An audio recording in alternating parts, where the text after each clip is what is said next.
are amongst the 30 most water-scarce countries in the world.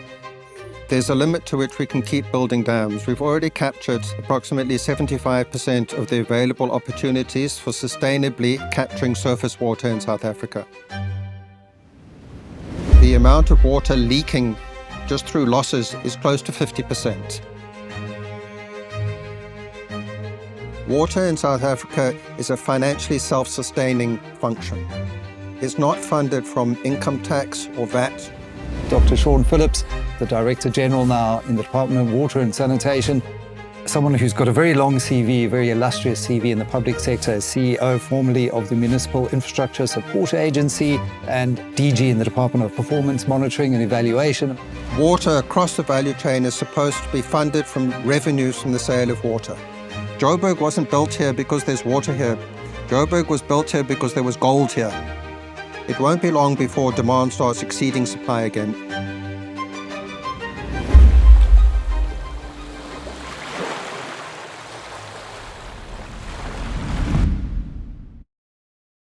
Well, welcome to the Safripol Water Engagement Forums. I'm Michael Avery, and we're here talking about probably one issue that cuts through almost all others in South Africa, and that is access to water. And we feel it on a daily basis. As I'm recording here, we've come off 6 days of not having any water in Parkview and large parts of Johannesburg. But thankfully, it was because of much needed infrastructure upgrades and maintenance, which is really what we need to see more of in South Africa. So in studio today, it's a great pleasure to have someone who's working in the trenches on the front lines, Dr. Sean Phillips, who is the Director General now in the Department of Water and Sanitation, and someone who's got a very long CV, a very illustrious CV in the public sector, CEO formerly of the Municipal Infrastructure Support Agency. You were DG in the Department of Performance Monitoring and Evaluation, amongst others, and have been very instrumental in Operation Vulindlela as well. So, Sean, great to have you in studio here. And water, I think we're all really deeply concerned about the state of water in South Africa. So maybe let's take a step back. How is water managed in South Africa? Because we've got the various spheres of government, we've got national, we've got provincial, we've got local, we've got water boards, we've got all these different authorities in charge of water. How does it all come together? Who's in charge of what? Michael, the starting point is the Constitution. And the Constitution is very clear that water services delivery, that is the distribution of water at local level, and the sanitation function are a fundamental municipal responsibility. Now, the Constitution is specific about that, but the Constitution doesn't then give similar clear responsibilities to the national government. The roles of the national government and of municipalities are further elaborated in the National Water Act and in the Water Services Act, which were the two key pieces of legislation passed in the late 1990s to govern water in South Africa. The National Water Act gives mostly regulatory responsibilities and planning responsibilities to the national government. My department, the National Department of Water and Sanitation, is primarily responsible for national water resource planning and also for the protection and management of water resources. As part of our regulatory role, for example, we give licenses to anyone who wants to build a dam. Most of our dams in South Africa are owned by the private sector. Most of them are mining dams or irrigation dams built by farmers. But the largest dams in South Africa are owned by us as the national department. And when our infrastructure branch in the department wants to build a very large dam, it has to get approval from the regulatory part of the department to build the dam. So our role is primarily regulatory, water resource protection, water resource management. The Act provides for catchment management agencies to be established to assist with that water resource protection function. We've taken on a role over the decades of taking responsibility for building large dams. It's not a function which is limited to us. As I indicated, anyone can build large dams in the country, but we've taken on the role because it makes sense for the national government to build very large dams for reasons of economies of scale. It would be very expensive, much more expensive for all the municipalities and other large users of water to each be responsible for building their dams. And just on that point, we need to build dams in South Africa because we are among the 30 driest countries on earth. I think our average rainfall is something like half of the global average, isn't it? We are amongst the 30 most water-scarce countries in the world. There's a limit to which we can keep building dams. We've already captured approximately 75% of the available opportunities for sustainably capturing surface water in South Africa. Over the decades, while we've been building dams, the engineers rightly focused first on the cheaper opportunities, the more cost-effective opportunities for building dams. So the remaining opportunities for building more dams are the expensive ones. So, for example, we are now starting with the construction of the Umkomazi Dam to provide additional water to eThekwini and surrounding municipalities where there's a shortage of raw water. The start of the construction of that dam was delayed by 10 years because the price of the water was so high. The eThekwini municipality, in particular, refused to sign an offtake agreement to enable the project to be financed for 10 years. Because they were of the view that it would result in tariffs being too high for consumers in eThekwini. That was finally resolved about 2 or 3 years ago. We worked with the Infrastructure Fund.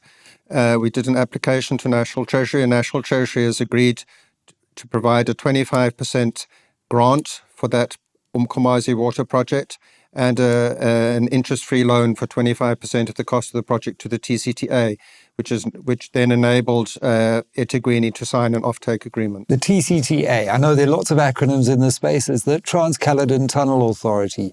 Who are they?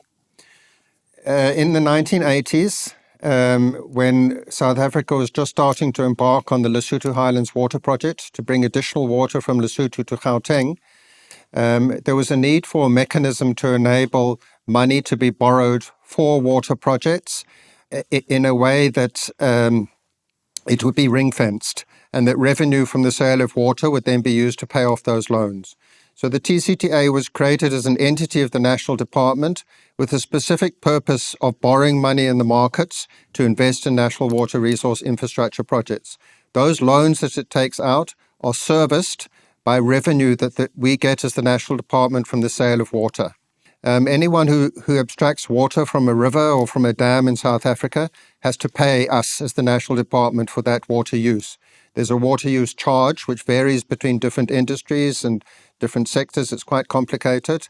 It's governed by a raw water pricing strategy, and all of this is covered in the National Water Act. The raw water pricing strategy has to be approved by the Minister of Water and the Minister of Finance. As a result of that, there's different components of the charge, and water users have to pay for water that they use. For the consumers of water from the Integrated Vaal River System, for example, which is getting water from the Lesotho Highlands project, for which the TCTA is borrowing all the money, there's a capital charge in there, which is used, which then comes to the department, and that revenue is then we transfer it to the TCTA, and they use that revenue to service the loans that they've taken out. Right. We'll come more to water pricing a little later on, but I want to come back to the broad structure that we were talking about. So you, as the National Department, are in charge of this broad resource, in charge for you dispense licenses and build some of the big dams. The private sector, as you say, interestingly, actually has built the most number of dams in South Africa. How many dams do we have, given that we probably captured, as you say, 75% of that resource via dams? We have several thousand dams. Most of them are private sector owned. But the largest dams in South Africa, the 15 largest dams in South Africa, are all owned by DWS, by the national government. So while the private sector has built and owns most of the dams, in terms of the volume of water stored, the biggest dam owner in South Africa is the government, the Department of Water and Sanitation. Right. Then we have water boards, we've got the catchment management agencies, you say, and then we've got local government. Now, I think we as end users of water experience water outages more frequently now. We often see water flowing down the street. This is called non-revenue water loss in the parlance. So maybe you can just explain what the role is of the water boards and then local government. Are the water boards in charge of the bulk sanitation and then distribution to the cities and the local authorities who then are in charge of the last mile? How does it all work? The water sector is more complicated than other sectors like electricity, for example, because water is a very localized issue. is not like electricity where you have a single electricity grid across the country. We've got about 1,000 different water supply systems in the country, and they're not interconnected in a single grid like with electricity. In some municipalities, you can have quite a number of different water supply systems. You have different catchments. Water falls through rainfall. It falls into a catchment. It flows based on gravity into rivers, and then it's extracted from the rivers and sometimes stored in dams. And those rivers aren't all connected with each other. Water issues vary in different parts of the country. You can have, it's not like when we had load shedding for electricity that the whole country was affected. You can have a drought in one area of the country and the rest of the country, areas of the country is fine. You can have raw water supply being roughly equal to demand or exceeding demand in most areas of the country, but then you can have specific areas of the country where there's a shortage of water. So, for example, now in Gauteng, there's a shortage of water, of raw water, and in eThekwini, there's a shortage of raw water. I talked about why there's a shortage of water in eThekwini. In both areas, there's been rapid urbanization and demand has increased. And in eThekwini in particular, as you indicated, there's been a big increase in non-revenue water. The municipal infrastructure was neglected by the city for decades. Proper maintenance wasn't done. The amount of water leaking just through losses in eThekwini's distribution system is close to 50%. So when we say non-revenue water loss, that is water lost through the system. There's water lost through physical leaks, which is water lost through the system. Non-revenue water includes other components. For example, so non-revenue water is water that a municipality procures or produces, but doesn't get any revenue for. So that can also include, for example, water that is supplied which is not properly billed, or billing systems which are not properly working, or unpaid bills which are not collected where there's insufficient credit control. Other components of non-revenue water can include illegal connections. Illegal connections are not a leak. The water is being used, but there's no revenue that the municipality gets from illegal connections. Right. So what component of that broad non-revenue water bucket would you say is due to leaks, which is down to a lack of proper maintenance of infrastructure and the leaky pipes that most of us as end users of water see every day? It varies from municipality to municipality. But in most municipalities, the major component of non-revenue water is leaks, especially municipalities with very high non-revenue water. With municipalities with lower non-revenue water, then the leaks won't be as high a component because those municipalities are generally maintaining their infrastructure better, and then issues such as non-payment by some people or illegal connections will take up a bigger proportion. Right, Sean, I think one thing you've done is articulate how complex the system is. And again, Johannesburg, for example, was a mining town built not near a major water source. And it was through great engineering and the Vaal system that we managed to get water here. So these are very complex systems. What is the role of the water board within this very complex system? So perhaps before indicating the role of the water boards, I need to explain a little bit more about how it works with municipalities. Right. As I indicated, the Constitution is very clear that distribution of water and sanitation is a municipal function. But the Water Services Act then elaborates on that further. And the Water Services Act, which also needs to be read in conjunction with municipal legislation such as the Municipal Structures Act and the Municipal Systems Act. All of that legislation together says that the primary constitutional role of municipalities is to ensure that water services are provided according to standard. And the standards are set by us as the national government in our regulatory role. The Water Services Act and the municipal legislation say that differentiate between water services authorities and water service providers. And they say that the minister responsible for local government will assign the Water Services Authority function to certain municipalities. And that happened in the late 1990s. The minister is responsible for provincial and local government at the time assigned that function to 144 municipalities. So it's not every municipality in South Africa that has the water function. There's 257 municipalities in South Africa. Only 144 of them have the water function. Very interesting. In some areas, in some rural areas, there's district municipalities with a number of local municipalities underneath them. Many of those district municipalities were given the Water Services Authority function, and the local municipalities don't have the water function underneath them.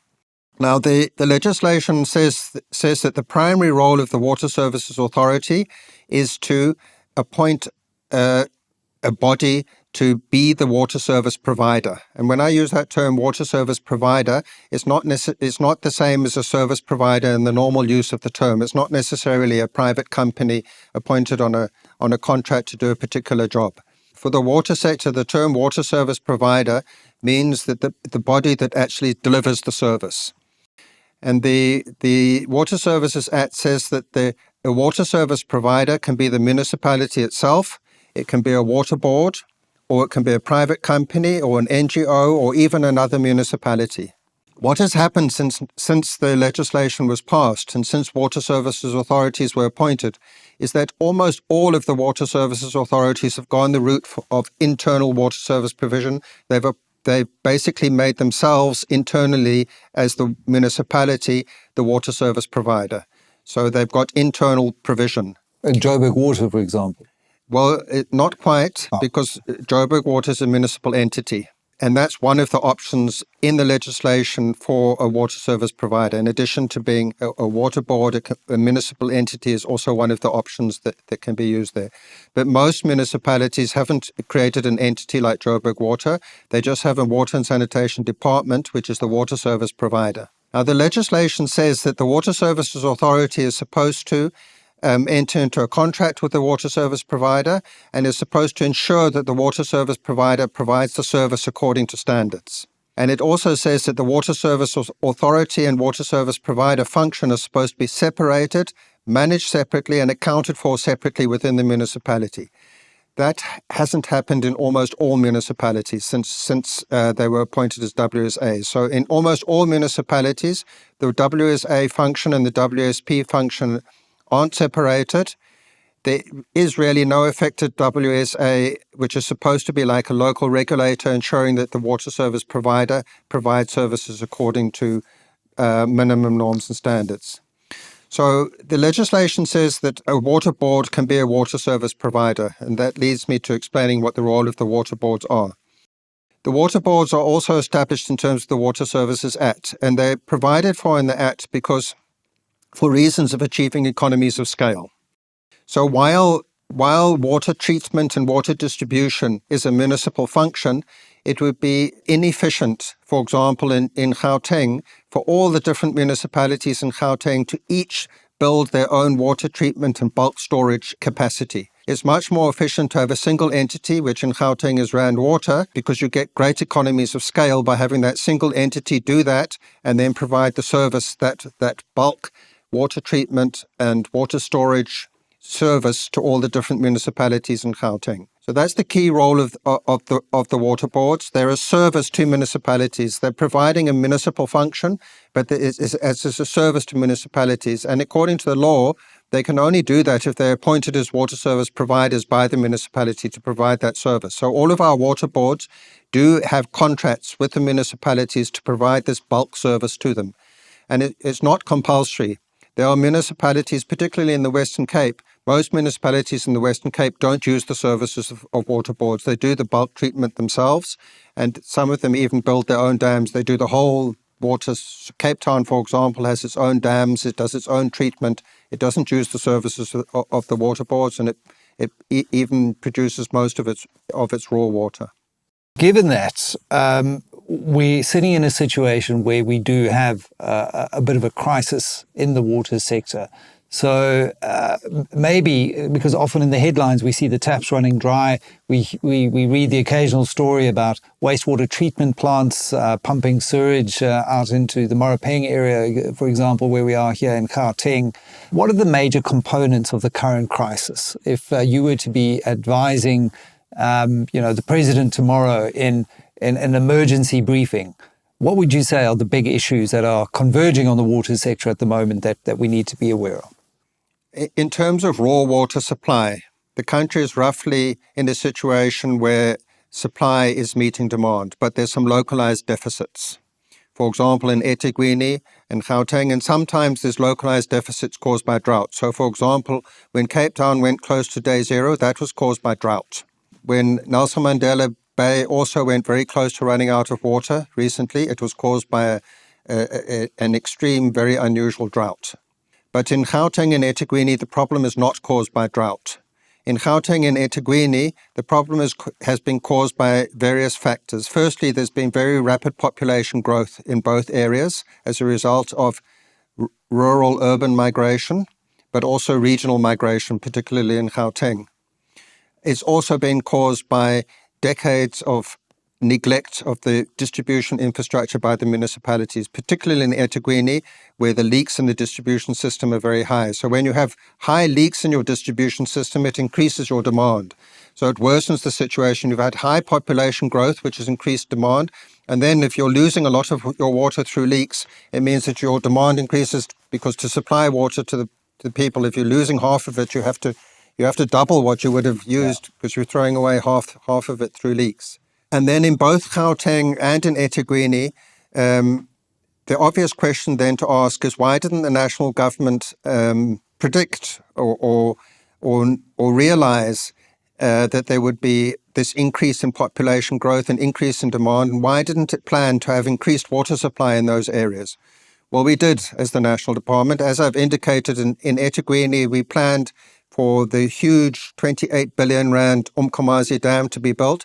But unfortunately, it started 10 years late because of eThekwini being unwilling to sign an offtake agreement because of the cost of the water, because we're now reaching the situation where we're left with the very expensive opportunities for doing that.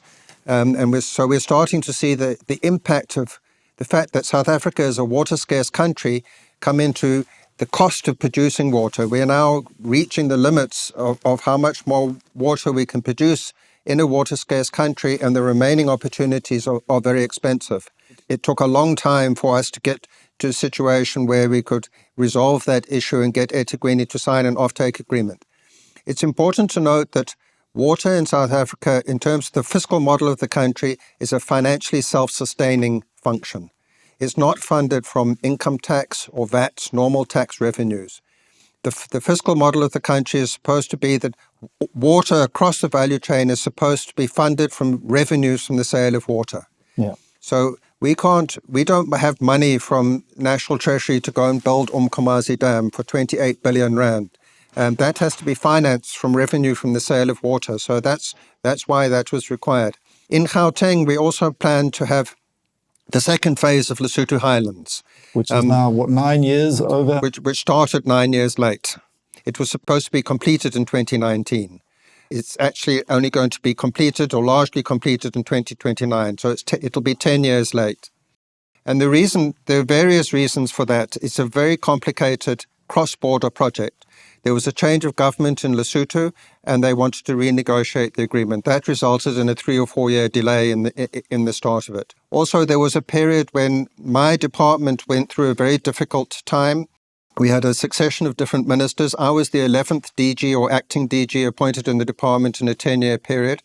That created some hiatus in decision-making in the department, which also contributed to the delays in the start of Lesotho Highlands Phase 2.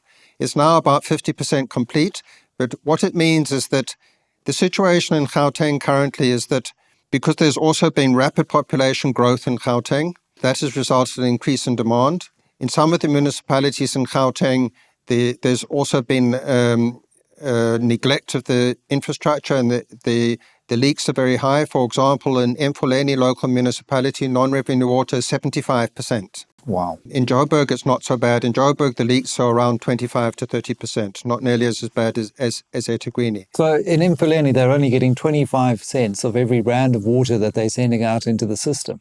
Yes, and they have to pay Rand Water for that water as well. So they're running the water function at a loss, at a huge loss all the time. So there's been this big increase in demand for water in Gauteng.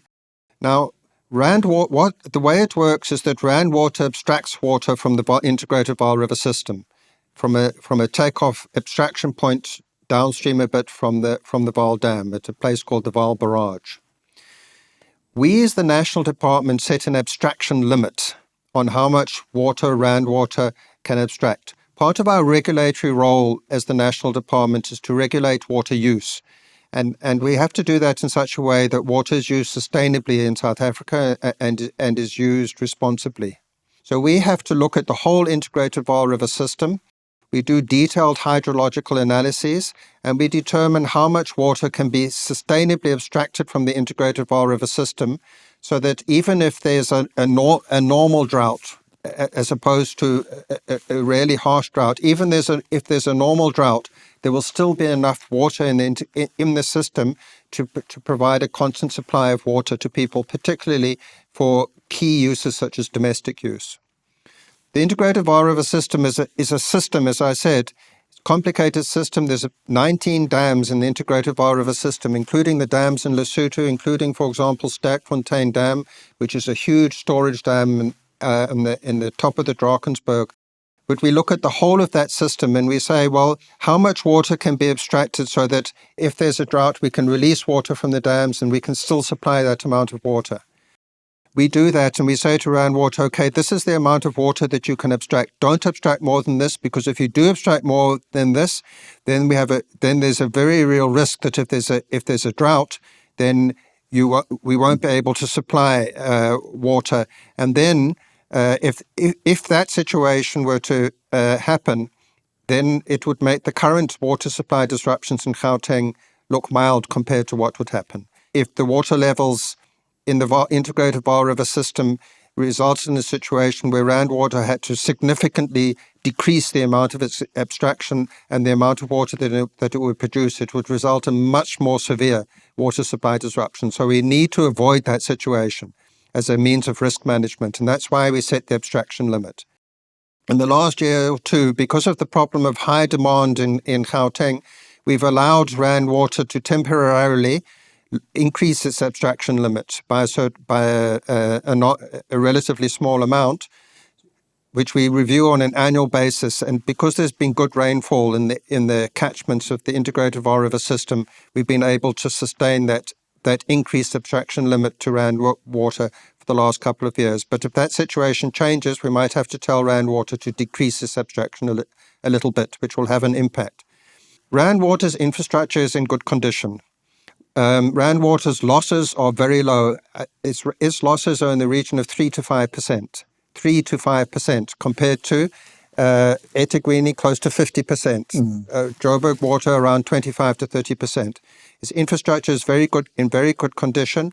The problem is not Rand Water's ability to treat the water, to store it and supply it to the municipalities. The problem is that the demand for water in Gauteng is increased to the extent that, particularly when there's peaks in demand during, for example, heat waves, when people use more water, or when there's electricity breakdowns or other breakdowns in the system, that results in a situation where the demand starts exceeding the supply that's available from Rand Water.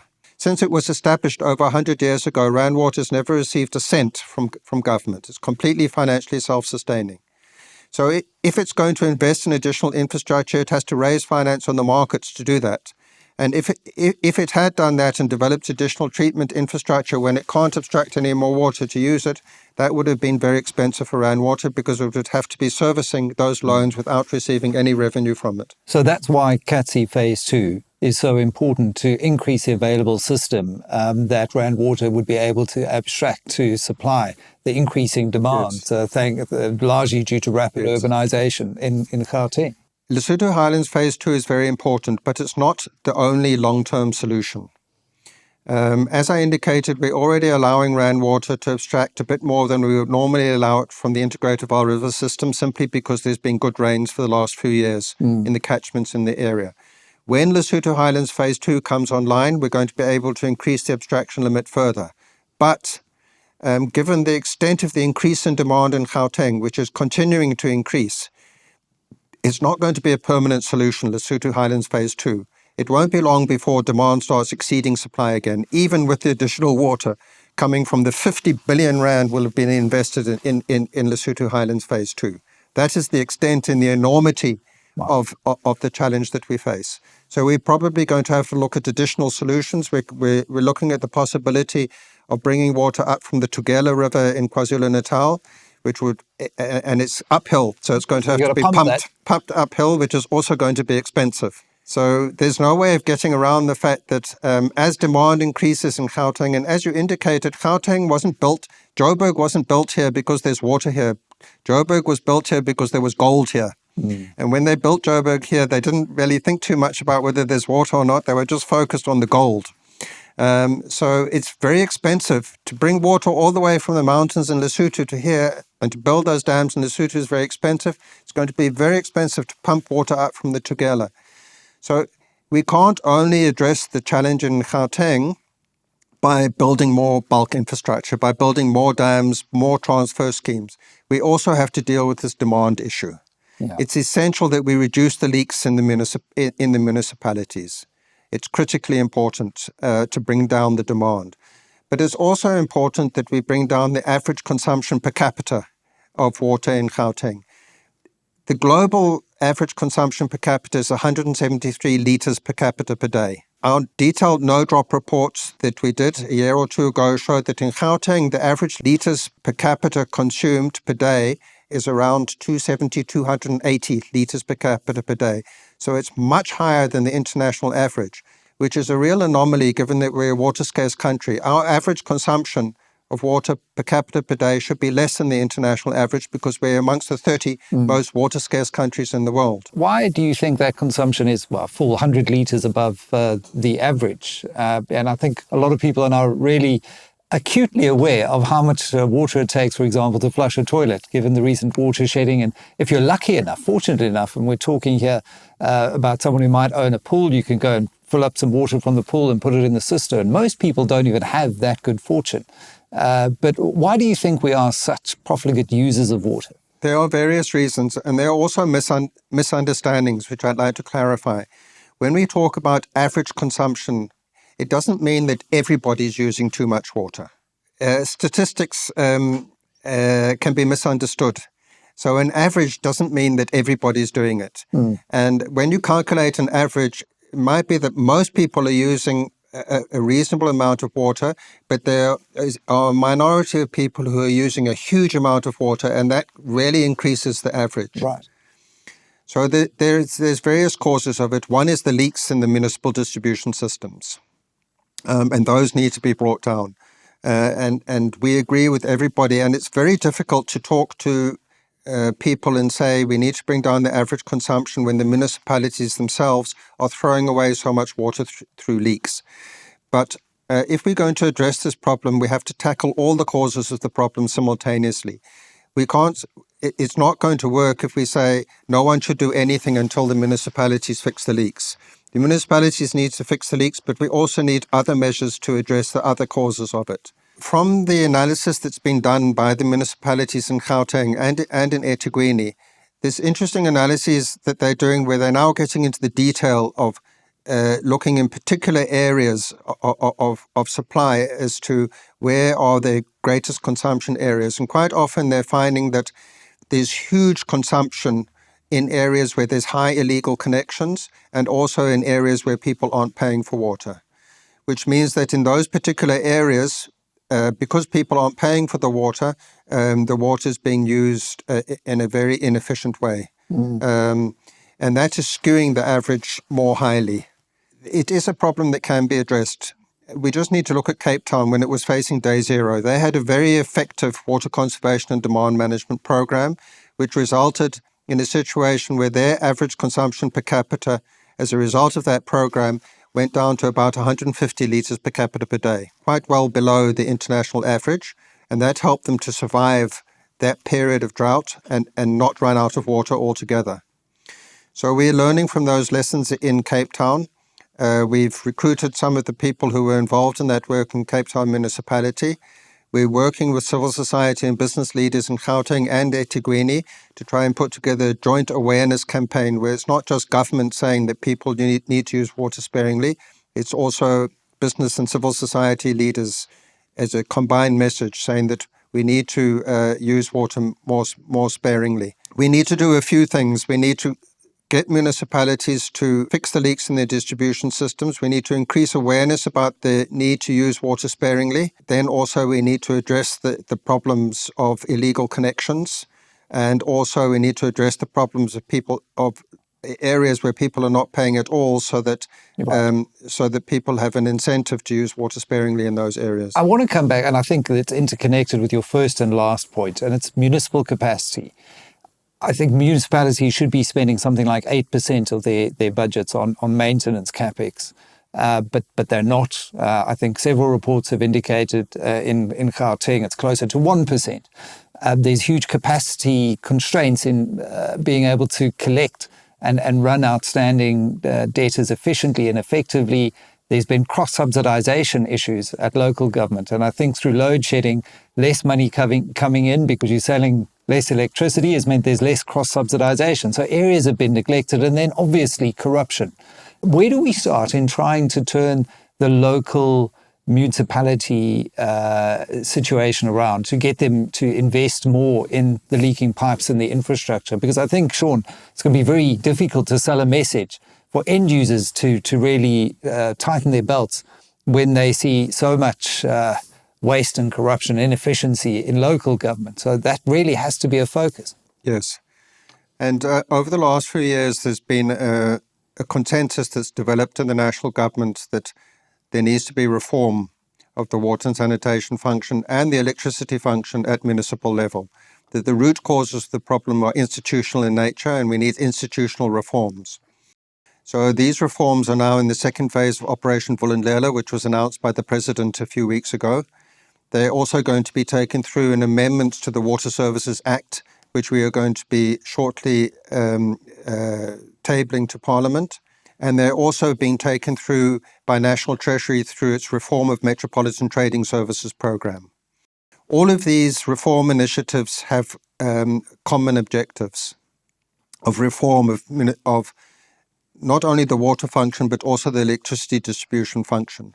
So basically, the analysis is that these trading functions haven't been run properly as businesses have to be run, as trading functions have to be run. So if you accept that water services must be financially self-sustaining in a municipality, and the same with electricity distribution services. If something has to be financially self-sustaining, that means it must be run in a business-like manner, and normal business principles must apply. For example, that your revenue must be adequate to cover your operational costs, and you must be able to maintain your assets so that you can still deliver the service, so that you can get the necessary revenue, etc. But what has happened is that these functions haven't been ring-fenced within municipalities. So up until now, there's been no legal obligation for municipalities to use revenue from the sale of water or revenue from the sale of electricity to finance the water and sanitation or the electricity function. And in many municipalities, the councils have voted for a lot of that revenue to be used for completely other functions. And in many municipalities over decades now, the budgets for the maintenance and operation of water and sanitation infrastructure have been deficient, and the maintenance and operation has been neglected badly, particularly of sanitation infrastructure. We're facing a sanitation infrastructure crisis in South Africa. We're facing a sewage pollution crisis. Municipal wastewater treatment systems are largely dysfunctional and are pouring barely treated or untreated sewage into our rivers on a daily basis. Because of this neglect and because of the use of the revenue. Remember, when you pay your water bill, there's also a sanitation charge, and that revenue is supposed to be used to maintain and operate and upgrade and refurbish the wastewater treatment works. We need to have a situation where we move from the current model, where you just have a water and sanitation department in a municipality, which the head of that department actually has no incentives to manage the department in such a way that revenue is optimized, because that department just gets a budget every year, which has no relationship to the amount of revenue collected from the sale of water. And that doesn't enforce accountability. Doesn't enforce accountability. It doesn't create the right incentives as well for the managers in that unit to manage it in such a way as to optimize revenue. So, for example, if those incentives were in place and the head of Joburg Water, for example, knew that that he can get more money just by improving revenue collection, then he's likely to prioritize putting in meters and making sure that all the water meters work so that he can increase the revenue. But if he's just going to get a budget every year, which has no relationship to revenue, why should he prioritize making sure that all the meters work? So all of these reforms are aimed at two things. Firstly, making sure that revenue from the sale of water is ring-fenced for the water function. For purpose, yeah. And secondly, it's aimed at creating single-point accountability. So if you look at Joburg Water, for example, it was originally established and it was supposed to be a utility, a water and sanitation utility. But over the years, some of the functions which it was supposed to have and have control over were re-centralized into the city of Johannesburg. So you now have a situation where Joburg Water gets a budget every year, which is not closely related to the amount of revenue collected. And also the MD of Joburg Water doesn't have control over all the functions that he needs to have control over in order to be held accountable and responsible for delivering the service. So, for example, the head of Joburg Water couldn't ensure that there were sufficient trucks available to transport workers from the depots to site to fix leaks, because he had to rely on a centralized fleet contract, which was run by the city. Wow. So the pathway for these reforms, is there an expected timeline by which we hope to have the reforms passed and in legislative form? Okay, so the implementation of the reforms is complex because in terms of our constitution, we have three separate spheres of government in South Africa. Local government isn't a subsidiary sphere to national government. Local government has its own elected representatives. So we have to approach this issue very carefully, and we have to make sure that as we proceed, we remain constitutional. National Treasury is taking the approach with regard to these reforms and the ring-fencing of revenue of incentivizing municipalities to do it. So it's introduced a large new grant called the Reform of Metropolitan Trading Services Grant, which the metropolitan municipalities can only get access to if they show progress in meeting reforms. So they've had to put in place water and sanitation services turnaround plan, which includes ring fencing of the revenue and creating single point accountability. And then they're going to have to show progress in implementing that turnaround plan to Treasury in order to access this grant. Right. It provides a very strong incentive. It's a very large grant. And most of the metropolitan municipalities are now eagerly working towards being able to access that grant because they need the money to do it. But in the longer term, the solution to improve metropolitan water and trading services isn't increased grants from National Treasury. In the longer term, what Treasury is trying to achieve is incentivize them to reform so that there's the ring fencing of revenue and the single point accountability. And that is the solution, because that should result in a situation where water and sanitation is run as a proper utility. The heads of the water and sanitation can't blame anyone else, where they have full control over what needs to be done, where they can be held accountable, and where they have the right incentives to run the function properly as a financially self-sustaining business, including the right incentive to optimize revenue. We also need to move to a situation where they then finance the necessary work that needs to be done on the metropolitan water and sanitation systems through using those revenue streams to borrow, to enter into public-private partnerships. And that's where the money should come in a sustainable way for the water and sanitation function. Over the medium term, will we get there via some kind of legislative amendment? Because right now what you're describing is Treasury using its power and of incentive through this specified grant. Well, is it structurally over the medium term part of the plan to rather codify this in legislation rather than relying on municipalities to kind of do the right thing here? Because what we also see at a municipal level is large underspending of budgets, and that's often at the end of the year then kind of sent back to Treasury. You can't have legislation which contradicts the Constitution. To change the fact that water and sanitation services are a municipal function, you would have to change the Constitution. Oh. And given our political environment and the recent election results, it's probably highly unlikely that for the foreseeable future that you would be able to achieve a 2/3 majority in Parliament to make that kind of fundamental change to the Constitution. When we're looking at legislative reform in South Africa, we have to take as the starting point that the Constitution, as it is with regard to this being an original municipal function, is likely to remain.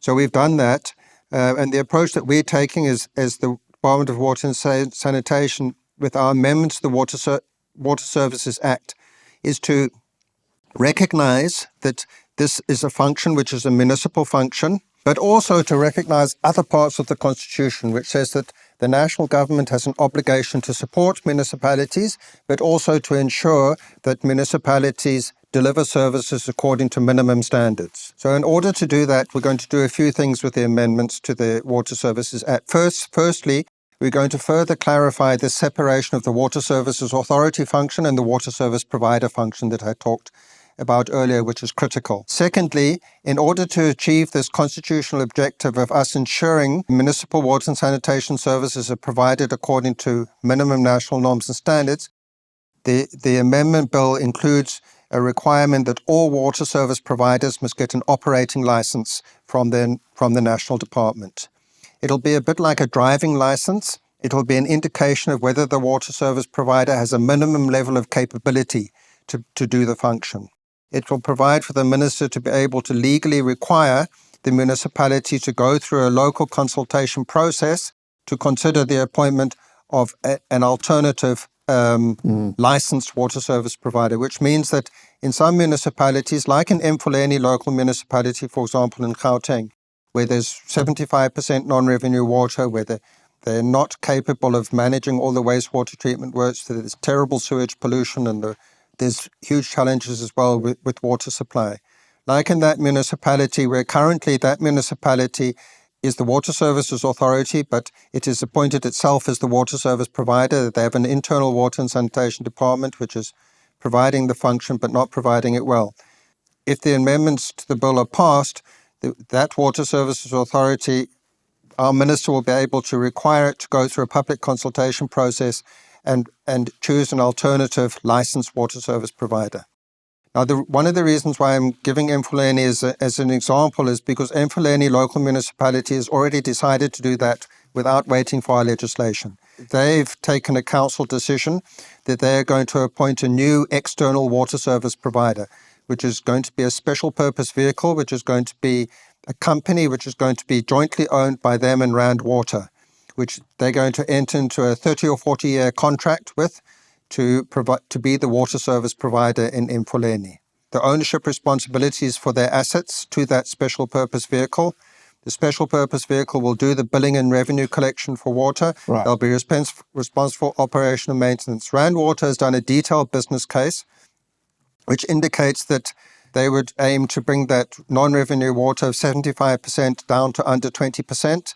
And as a result of that, they should be able, through this SPV, to be able to properly operate and maintain the water and sanitation infrastructure in Mfuleni to the minimum norms and standards in a financially sustainable way, just by improving billing and revenue collection and reducing the leaks in the distribution system. When I say that the water function in South Africa is financially self-sustainable, there is this provision in law or in policy as well that there should be free basic water for the indigent. Well, I was going to ask you about that, because I think a big part of what you've also described is that costs have to increase some way. Someone's got to pay for this. And especially when you're talking about all of the low-hanging fruit in terms of dams and infrastructure already being harvested. So it means we need to have a conversation around what that cost increase might look like if we're starting to talk about an increase in cost per kiloliter of water. And broadly, I've heard a figure, maybe to talk at a national level, of 900 billion, give or take, that we need to invest until 2030. Yes. So maybe you could just give us a sense. And within that constitutional framework of this idea that water is a basic human right. So people are going to be up in arms against any costs. Constitutional rights come with responsibilities. People who can afford to pay for water have to pay for water. there's no constitutional obligation for all of us to get water for free, because it's not physically possible to provide water for free. It costs money to build dams. It costs money to distribute water, to pump water. It has to be paid for from somewhere. And we've seen as a country that we've rejected a small VAT increase as a country. Mm-hmm. So we don't want to be taxed more. Where's the money going to come from if it's not going to come from people paying for water? And we're not allowed to have VAT increases. Where's the money going to come from? The protest against e-tolls as well shows that we're quite militant when new costs are introduced into a system. So how are we thinking about this? Okay, so firstly, the policy is that the indigent, in other words, people with no income, should get a free basic water, which is a small amount of water, enough to provide for the domestic needs of a household for free. Municipalities are supposed to maintain indigent registers. Right. And if you want to get free basic water, you're supposed to go and apply in your municipality to go onto the indigent register, and then that will be taken into account in the municipality's billing system. Unfortunately, many municipalities are not managing this well. Firstly, they don't have well-maintained and updated indigent registers.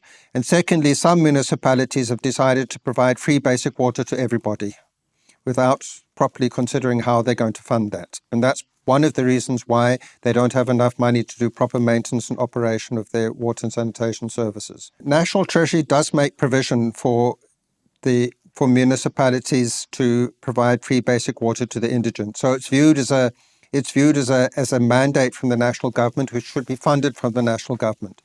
So when the equitable share calculations are done for the equitable share which is provided to municipalities, a portion of that calculation is based on Statistics SA data on poverty levels across the country, and the amount of equitable share that a municipality gets depends on the number of indigent people in that municipality based on Stats SA data. And municipalities are supposed to use that part of the equitable share to finance them providing free basic water to the indigent.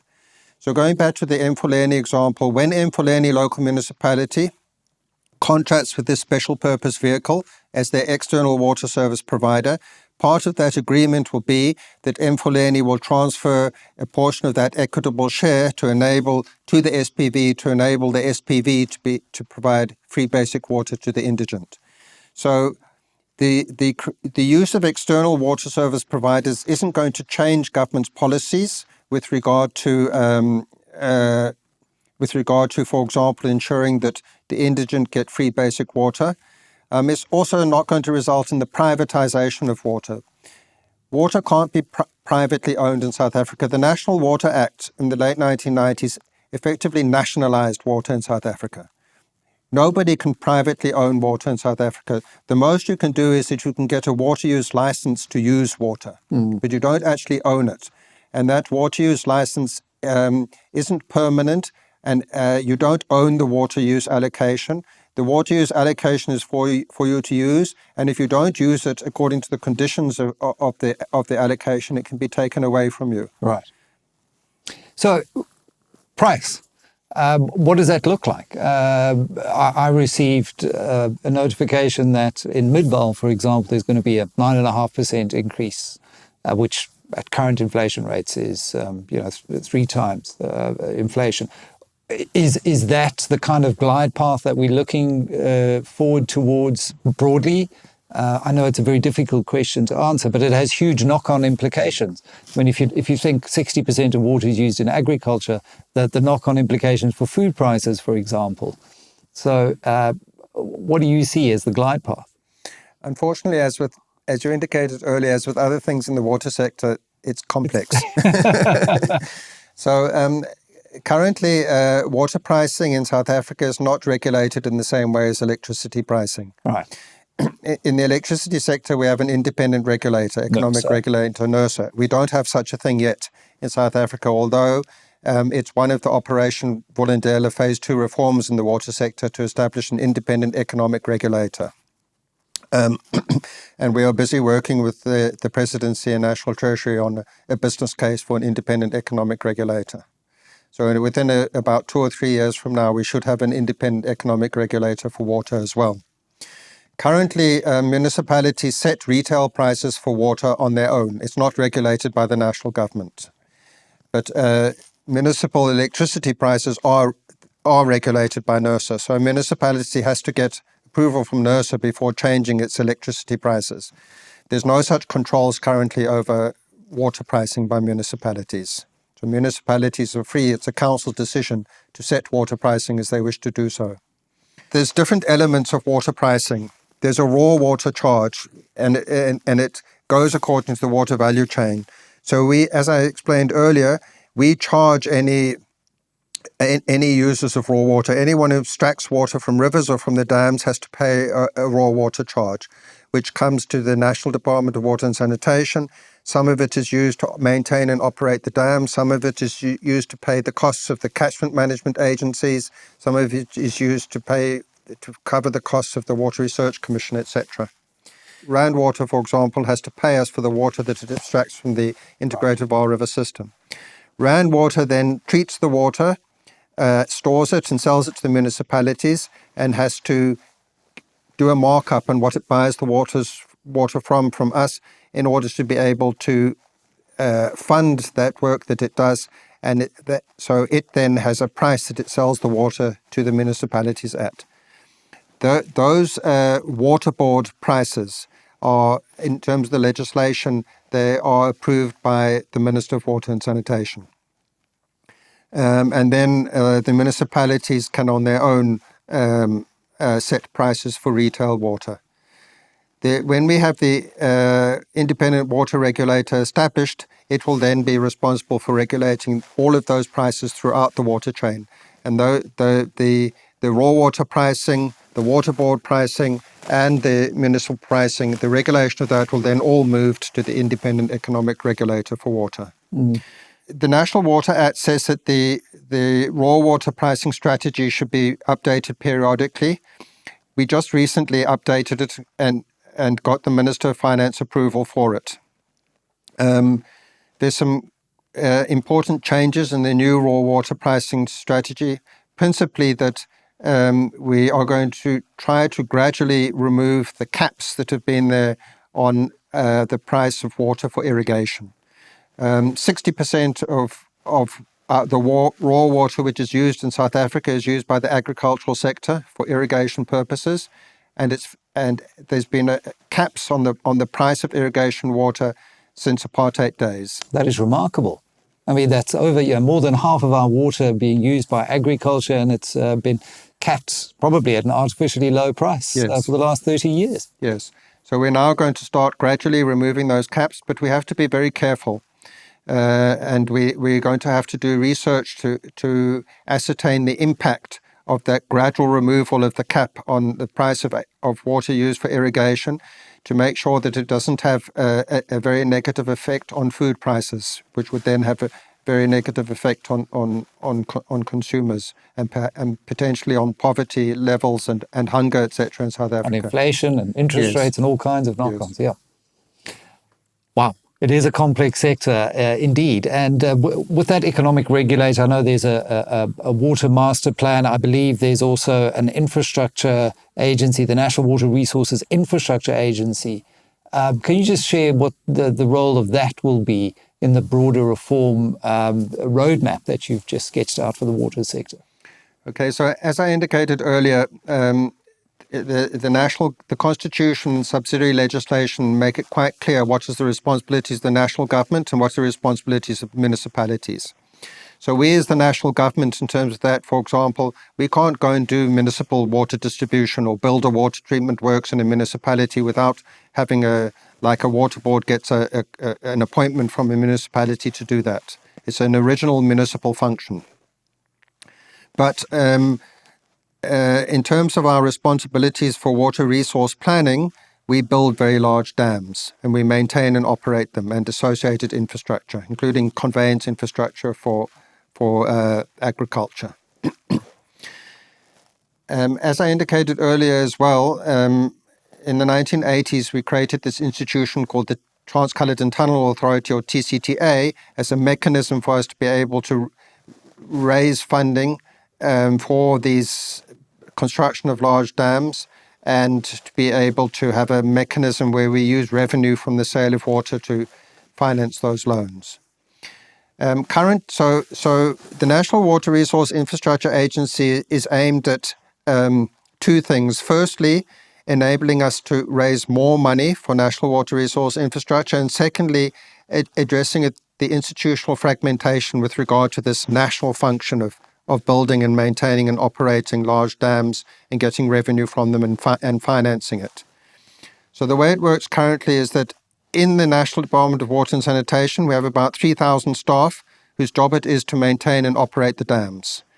We then have something called a water trading entity, which is a trading account which does the billing and revenue collection for raw water. And then we have the TCTA, which does the borrowing. I regularly approve transfers from our water trading entity to the TCTA to enable them to finance their loans. So you can see the function is currently fragmented. The operation and maintenance and the ownership is with the department, the revenue collection is with the department, the borrowing, and in some cases the project management and construction is in a separate institution, the TCTA. So we're going to merge all of these three functions into one. It's not creating additional bureaucracy. It's not going to require the hiring of new additional staff. All the staff who are currently doing these functions are going to be transferred from where they are now into the NWRIA. And we're going to transfer the ownership of all the dams and associated infrastructure to this entity as well. So the entity will then own all the dams and have all the revenue streams associated with those dams. So it'll have a very substantial balance sheet. Yeah. At the moment, the TCTA doesn't have a substantial balance sheet as well. It doesn't at all. It doesn't own any revenue-generating assets. They're all owned by us. So the TCTA only borrows currently on the basis of explicit guarantees from National Treasury. And because National Treasury and the Minister of Finance have to be careful about the amount of the extent of contingent liabilities that they have, or it might affect our ratings if the ratings agencies think that we are extending too much in terms of guarantees, it could result in a ratings downgrade, which could affect the cost of National Treasury's borrowing. So they have to be very cautious, and that means that the TCTA is limited. They would like to be able to borrow more, but they're limited in the amount of money that they can borrow. So our intention is rather to have all of these functions in one place with an entity with a substantial balance sheet, which is listed in Schedule 2 of the PFMA so that it can borrow. And we would like to see that entity then borrow on the strength of its balance sheet and its revenue streams, rather than just relying on National Treasury explicit guarantees. Yeah, it makes perfect sense. And you said a timeline of 2 to 3 years that you're hoping. Well, the establishment of this entity required an act. The act was passed by Parliament last year, and we are now in the process of establishing it. We hope to have it fully established by April next year. Now, even with all of the funding plans, talk to me about the implementation, which depends on skilled people and, the pipeline of skills in the water sector. Is there a talent drain in the sector? And from a capacity perspective, we often hear that there's a lack of engineering talent, especially at a local government level. How much of a key risk is that, and how are we trying to address that? If you look at the National Department, if you look at the water boards, they're fairly well capacitated. And when we advertise, for example, for engineers, we do get applicants, and we do fill our positions. We have some shortages in certain areas. For example, in order to design a large dam, you have to have a particular engineering qualification. The legislation says that you have to be have a particular professional qualification, and we have a bit of a shortage of approved professionals for dams, but that's in the process of being addressed. But generally speaking, we don't really have a severe skills shortage at national level for the functions which are national functions. And the water boards, interestingly, although they're providing a function which is constitutionally a municipal function, also generally are well capacitated. Rand Water, for example, is very highly skilled, and it is able to recruit the skills that it requires in order to provide the function that it has to provide. So that makes you ask the question as to why aren't municipalities having the necessary skills that they should have? Is it because there's a skills shortage and the skills aren't there in the market, or is it because they're just not hiring the right people? Right. We've been talking to the EWCETA, the Electricity and Water CETA, and our Water Research Commission, and they're going to jointly do a proper labour market survey to look at this question. It'll be starting shortly to try and ascertain what actually is happening at municipal level. Is there a problem that there's a demand for certain skills in municipalities and the labour market is not meeting that demand? Is there some kind of failure in the labour market? Or is the problem largely rather that municipalities don't have these skills because they're not prioritizing the filling of their technical posts, or they're filling technical posts with inappropriately qualified people? And so they don't have the technical skills because the technical posts are filled with people who don't have the proper qualifications. Yeah, and I think that is a particular thorny and knotty question as well in the broader conversation around deployment and capacity in local government. When we bring this back to a large industrial users of water, say manufacturing or agriculture, as you said, which is 60%, what role can they play in supporting you, Sean, as the department and the country as we try and move towards a reformed and more sustainable, more secure water future? There's a number of ways in which we'd like to collaborate with the private sector and with civil society. We want to have much more participation of private sector finance and skills in municipal water and sanitation. We already have a high level of private sector participation in financing our national water resource infrastructure. About 60% or more of our large dams that we built are financed by loans raised in the market. Bonds, TCTA bonds in the market. The large water boards also raise money. Rand Water issues bonds. They're well sought after. That system is working well. We are successfully attracting large amounts of private sector investment into our national water resource infrastructure and into our water board infrastructure. We want to see much more private sector participation, though, in municipal distribution infrastructure. Compared to other middle-income countries, the level of private sector participation in municipal water and sanitation services is very low. And there's a lot of appetite for such investment in the private sector. The pension funds, the banks internationally see investment in utilities as a very attractive investment, particularly for pension funds. It's a safe investment. It's not going to give you extremely high returns. It's not really a growth investment, but it's a safe, secure investment. And so the problem in South Africa is not that we have a shortage of money or that the private sector is unwilling to invest. The problem is the municipalities are not bringing bankable projects to the market. So we've set up a water partnerships office in collaboration with the Development Bank in Salga, which is offering support to municipalities to help them to bring bankable projects to the market. There's a lack of skills in municipalities with regard to feasibility studies, financial structuring, etc., to bring such bankable projects to the market. The Water Partnerships Office is helping a number of municipalities, but it's going a bit slow, and the municipalities have to make the decisions. We can't enter into a contract with the private sector to do a public-private partnership in a municipality. The municipality must enter into the contract. The municipal council must make the decisions. Yeah. So it does require that political that political drive and that political leadership at municipal level to develop those bankable projects and to take them to the market.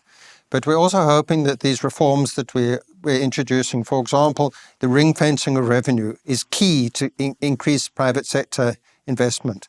Once we have ring fence revenue, particularly in the metropolitan municipalities, that puts you in a much better position to bring a bankable project to the market, because then you can show you can show that the revenue is there and that it's ring fenced. Gives the private investor confidence. Yes, exactly.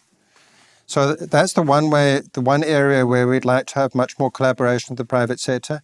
Then we're also collaborating on a non-commercial basis with industries in certain areas. So, for example, we have a large collaboration with mining houses in Limpopo called the Oliphants Management Model, where we're jointly financing bulk infrastructure to build a very large pipeline and pumping stations to the north of Limpopo from one of the major dams in Limpopo. And that bulk infrastructure will be used to both provide water to unserved communities along the pipeline and also to provide water for the mines to be able to expand their mining operations in Limpopo. That again is a 25 billion rand partnership. Half of the money is being provided by the mines who are raising the money in the markets, and half of us and half by us as DWS as a government contribution. So that's a good example of how we can collaborate between government and industry in a win-win basis. They get the water that they need. We get water supply to communities who are unserved. And we're going to do a similar thing in the Northern Cape around the Walcha water supply scheme. Then another area that we like to collaborate strongly with the private sector and civil society on is this issue of increasing awareness around the need to use water sparingly. There's a trust deficit with regard to government's messaging. So when we try and say to people, please use water more sparingly, that one of the reasons why there are water supply disruptions in Johannesburg is because the average consumption per capita is too high. Often we get a reaction that our government is blaming the citizens for the water supply disruptions. So because of that trust deficit, it's very important that messaging comes across not only from government, but also from other leaders in society, from business leaders, from civil society leaders, so that because it is critical that we address that cause in addition to the other causes, and so that we're able to overcome this trust deficit to increase the understanding that everyone needs to do their bit if we're going to get over this difficult period when demand is exceeding supply. Yeah, I mean, when you're on a leaky boat, it doesn't do anyone any good to point fingers. We all have a role to play to plug the leaks. Yes. And that's why we're doing the Safripol Water Security Forum and hopefully raising that level of awareness about the complexity of the system, but about the reforms that are underway, which are definitely encouraging, and the part that we all have to play in plugging some of those leaks. I just want to, as we're getting to the end of our time, talk a little bit about innovation. And I had the great pleasure, or must be about 10 years ago now, visiting a water treatment PPP in Mfuleni, which was really innovative at the time, using acid mine drainage runoff in a 3-stage water treatment that used reverse osmosis, and the end product was potable water that was then sold onto the Mfuleni local municipality. There was some gypsum that was used for low-cost housing, and then the mines got some water back as well. Really innovative models. Where do you see the space for greater innovation in our water sector? If you were giving a call to action to young scientists, young engineers, or companies to really spark their R&D fuse? We're going to have to diversify the water mix in South Africa. We're running out of opportunities to meet our water security needs through building more dams and capturing more surface water. We're going to have to use other water sources. We're going to have much more water reuse in our cities. There's a lot of room for innovative approaches to water reuse. In other words, taking water from that's coming out of wastewater treatment works, treating it properly, and then putting it back into the system. So you start having a closed loop of water going round and round, which is now done in many other countries where there's a scarcity of water, but is not yet done in the scale required in South Africa. So there's going to be lots of opportunities for water reuse.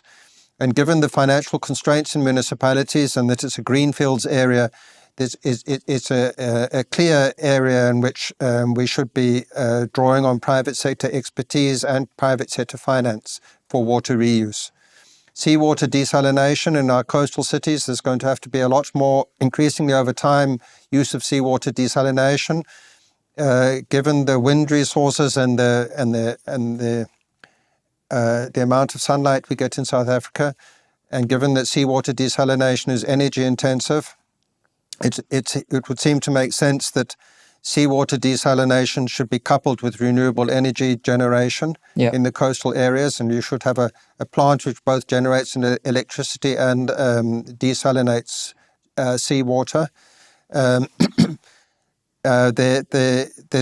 Some of our coastal cities and towns are starting to move in this direction, but as our ability to capture more surface water becomes more and more constrained, and surface water sources become more and more expensive, seawater desalination is going to become more competitive.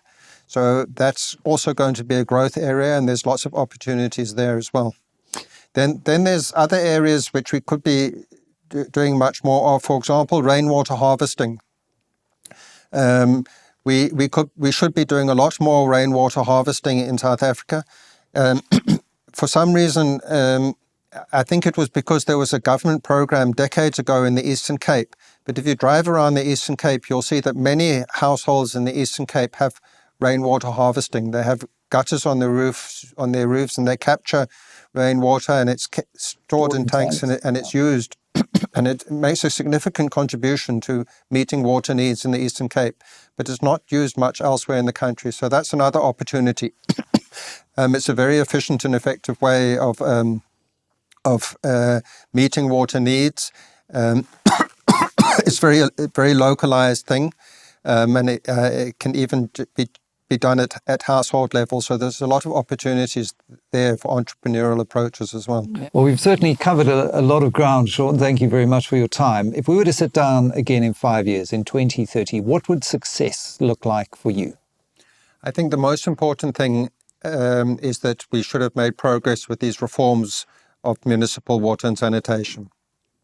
By 2030, we should, at least in the metropolitan municipalities, see that revenues from the sale of water are fully ring-fenced, that we have water service providers in all the metropolitan municipalities with a single point accountability, so that you actually have proper utilities functioning, whether they're internal in the municipality or whether they're external water service providers.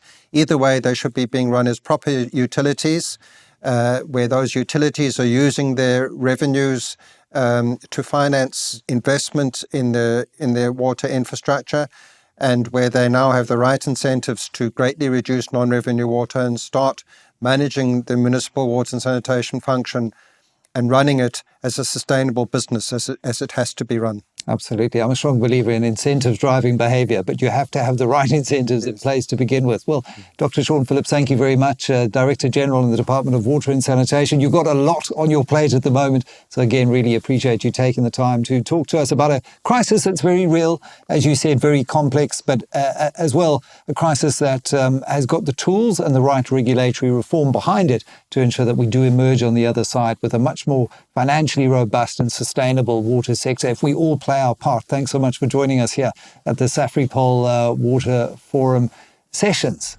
Thank you very much, Michael. Take care.